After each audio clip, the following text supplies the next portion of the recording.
پچھلی آیت میں کسی کو قرض دینا ہے تو اس کے بارے میں حکم تھا کہ اس کو لکھ لو، اس کی مقدار کو لکھ لیا جائے، کب واپس کرے گا یہ لکھ لیا جائے، اور یہ لکھنا فرمایا اللہ تعالیٰ نے ذالکم اقسط عند اللہ، یہ بڑا ہی انصاف والی بات ہے اللہ کے ہاں کہ اس میں رقم بھی لکھی جائے گی اور مدت بھی لکھی جائے گی، کسی قسم کا جھگڑا نہیں ہوگا۔ اسلام یہ چاہتا ہے کہ دو مسلمان ہیں وہ آپس میں جھگڑے نہ، کیونکہ ہو سکتا ہے وقت گزرنے کے ساتھ ساتھ جس نے قرضہ لیا ہے وہ کہے میں نے تھوڑا قرضہ لیا، رقم کم بتائی، اور جس نے دیا ہے وہ زیادہ بتلائے، اس سے جھگڑا ہو سکتا ہے، اس لیے فرمایا لکھ لو۔ وَأَقْوَمُ لِلشَّهَادَةِ، یہ بات بڑی ہی قائم رکھنے والی ہے شہادت کے لیے۔ وَأَدْنَىٰ أَلَّا تَرْتَابُوا، اور زیادہ قریب ہے اس کے کہ تم شک میں نہ پڑو۔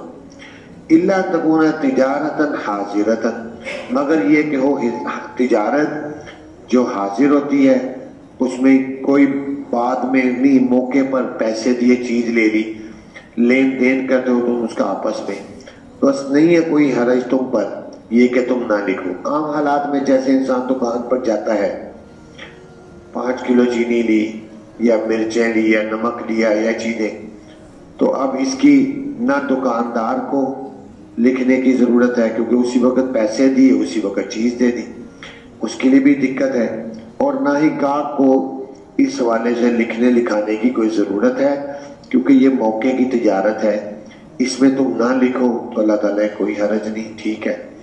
وَأَشْهِدُوا إِذَا تَبَايَعْتُمْ، اور گواہ بنا لو جب تم آپس میں بیع کرو۔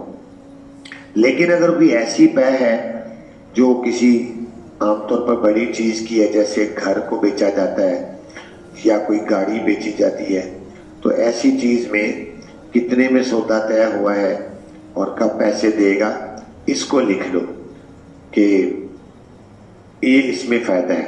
اور فرمایا وَلَا يُضَارَّ كَاتِبٌ وَلَا شَهِيدٌ، اور نہ تکلیف دیا جائے لکھنے والا اور نہ ہی گواہ۔ جو لکھنا ہے ان کے معاملے کو اس کو تکلیف بھی نہ دو، فرض کرے اس کو کوئی مجبوری ہے، اس کو کوئی ضروری کام کے لیے جانا ہے یا اس کے گھر میں کوئی بیمار ہے یا کسی فوتگی پر، اور تم کہتے ہو کہ بھئی پہلے لکھو پھر جانا، تم جا نہیں سکتے، ایسے تکلیف نہ پہنچاؤ، کسی اور کاتب کو ڈھونڈ لو۔ ولا شہید، اور گواہ کو بھی تکلیف نہ دو کہ گواہ کو بھی مجبوری ہے، وہ خود بیمار ہے یا اس کی کوئی ضروری کہیں جانا ہے، تو اس کو ایسے تکلیف نہ دو کہ تم جا نہیں سکتے، پہلے گواہی دو پھر جاؤ۔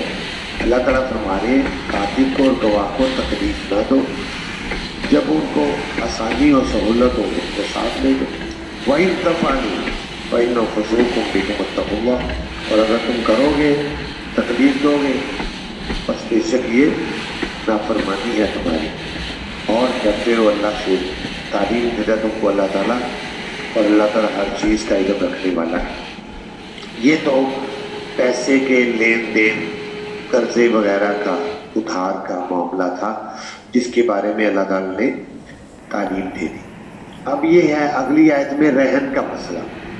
وَإِن كُنتُمْ عَلَىٰ سَفَرٍ، اور اگر تم کسی سفر پہ ہو، وَلَمْ تَجِدُوا كَاتِبًا، اور وہاں کوئی کاتب نہیں ہے جو تمہارا معاملہ، تم نے سفر میں پیسوں کی ضرورت پڑ گئی، جیسے کوئی حج پر گیا ہوا ہے یا عمرے پر یا باہر کسی سفر پر ہے وزٹ ویزے پر، اس دوران اس کے پیسے گم ہو گئے یا ختم ہو گئے، جیب کٹ گئی، کوئی بھی واقعہ ہو گیا، اب اس کو پیسوں کی ضرورت ہے، وہاں کوئی لکھنے والا نہیں ہے کہ کوئی لکھ دے کہ بھی میں ایسے پیسے لے رہا ہوں تو یہ تم لکھ دو اتنے پیسے میں اتنی مدت کے بیٹھوں گا، وہاں ایسی سہولت نہیں ہے، اب پیسے بھی لینے ہیں ضرورت بھی ہے، کرے کیا؟